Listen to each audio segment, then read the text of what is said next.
It's appropriate to express our sympathy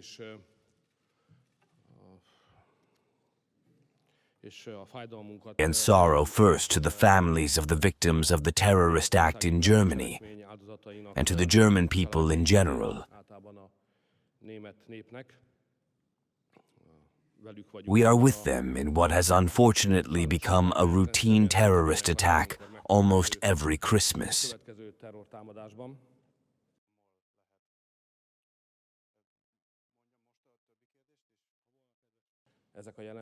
These phenomena have only existed in Europe since the start of the migration crisis. So there is no doubt that there is a link between the changed world in Western Europe, the migration that flows there, especially illegal migration, and terrorist acts. But I see that there are still those who try to deny these connections. But we have to say that there was no such thing before, and now it is happening. And so Hungary can draw the lesson from this, that we must consistently insist that Hungary should not be allowed to transform into a world in which such a thing can happen. But first of all, we are with the Germans.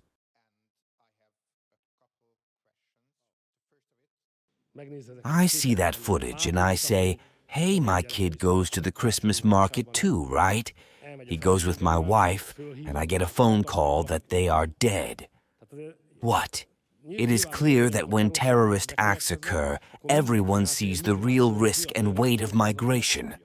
And I do not want the weight, consequence, and responsibility of migration to diminish in people's minds as we move away from terrorist acts in time.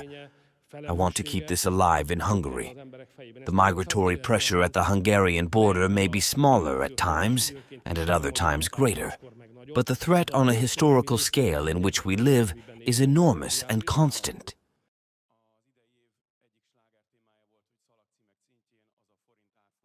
That is why we must always have the means to thwart the efforts of Brussels. Because now, if this Magdeburg case was not in this political environment in Brussels, but stood on its own, we Hungarians would say that we deeply sympathize with the German people. We are with them in feeling and in our prayers. They should solve this problem. This is a German affair, we would say, but it is not a German matter, because Brussels wants Magdeburg to happen in Hungary too, and the German government does not protect us in this. Mr. Weber is at the forefront of this in Brussels. They want to impose a migration regulation on Hungary, and its risk is glaringly big. We would never let that happen. We will fight back. We will have tools, sometimes provocative, sometimes civilized legal tools, but we will always defend ourselves because we cannot let this happen.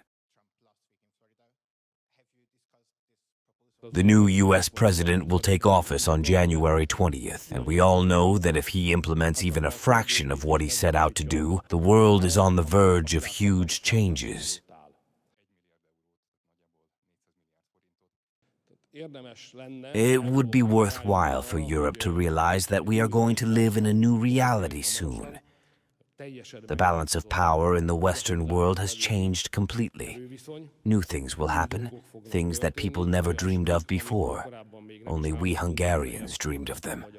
The attitude of the Western world to migration, family protection, and traditional values will be completely different.